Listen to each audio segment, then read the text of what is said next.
I'm Mally Whitty, I'm 19 and I'm from Cardiff.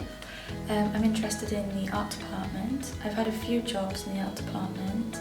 So I've worked on Lost Boys and Fairies in the props department, and also I went on a Poblecon trainee course. After finishing A-levels, I went on to study Art and Foundation in Cardiff and Vale College. And then while researching universities, I found out about this course, this apprenticeship, and I thought that this might be a better option for me.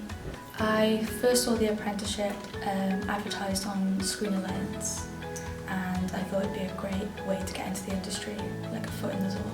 I'm quite interested in making props and also doing anything creative. I enjoy anything like that, so even if it's costume or makeup or set design.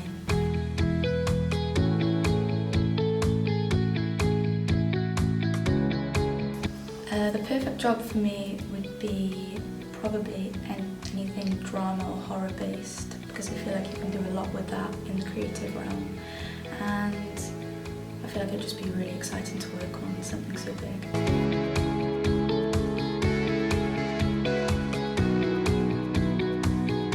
So I'm about to go on a 3-month placement working for a BBC programme, and I'll be working in the art department, and I'm really excited to get hands-on experience and also work in the graphic department as well and learn all about the industry.